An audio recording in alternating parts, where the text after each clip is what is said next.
Hey everybody, so today I'm going to show you how to take a couple of Dollar Tree decor items and make them a heck of a lot spookier for Halloween.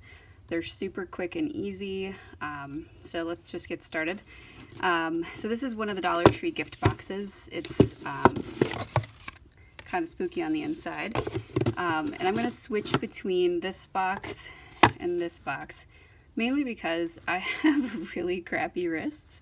And it was really difficult for me to cut out these eye holes, but I used a craft knife or X-Acto knife, however you want to phrase it, and I just cut along the edges and then ended up with this as an end product. After cutting those out, which takes some time, be very careful because I left the lid on to do that, so I was less likely to stab myself in the thigh. Just realized I should be showing you guys this way. After that, I used a permanent marker and I just colored in the white on the inside of the mouth. And some areas were harder to do because I didn't cut a wide enough space to get to them. However, it isn't the end of the world. After you're done with the cutting and blackening, you flip the lid, and then you can use vellum or wax paper. I chose wax paper, and then you cut either just a wide enough piece to cover that portion, or you can cut small pieces to just to cover enough of the eye holes in the mouth. So that's up to you on how much you want to cut and glue. And then I just used double-sided sticky tape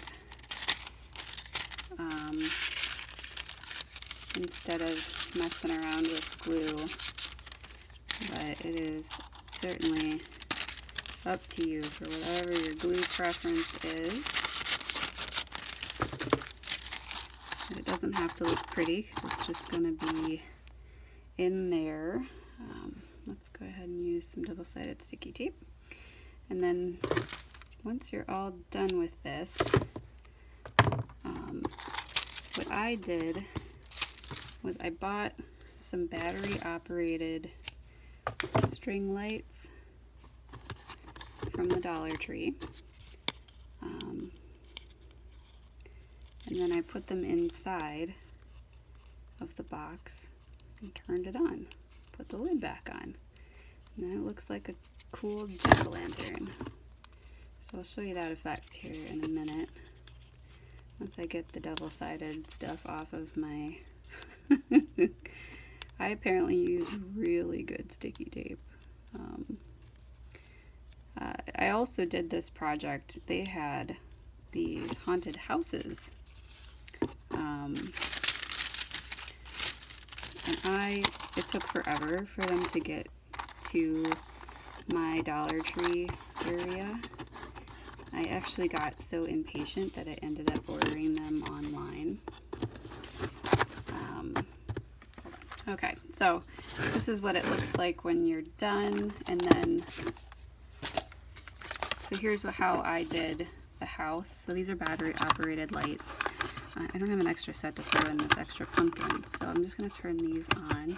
So they're battery operated. Like I said, you get them at the Dollar Tree, and then you just pop them in there. And then let me turn the lights out for a second here, and you can kind of see.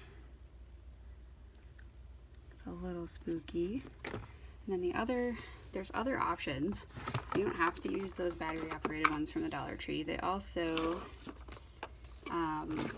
have these motion activated ones. Now that does mean that you have to kind of move the house to get it to move. So this is the same concept as the pumpkin. I used the knife to cut the little window holes out.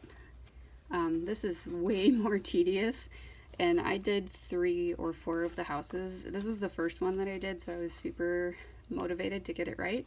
This is the second one that I did, and as you can see, there are no window bars on this one because my wrists were like, nope, that's too much for us. We're not going to be intricate and helpful. So at any rate, this is the one with the motion activated light, which is harder to get to light up without touching it. This one's with the battery operated.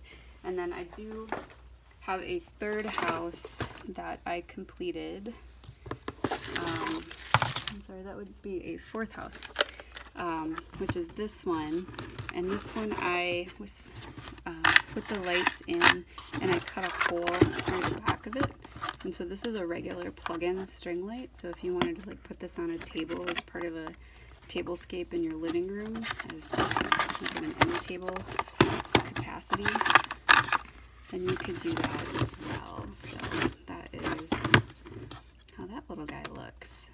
So it's a really simple project to just cut. I mean, you get the boxes and you cut out the holes and throw some lights in there. It's really simple and they're super cute. The other thing that I am going to do is on a couple of those bigger houses, I'm going to add just a sticker or two to some of these houses just to make them a little more dimensional. They also have recently gotten in some actual like cube box houses, and I didn't look those over very much to see whether or not they had windows on them that we could do this with, but a really simple project, not super kid friendly just because of the sharps involved, but super fun. I will do a quick video insert of the final product on the back of my piano, which is where I've used these to decorate.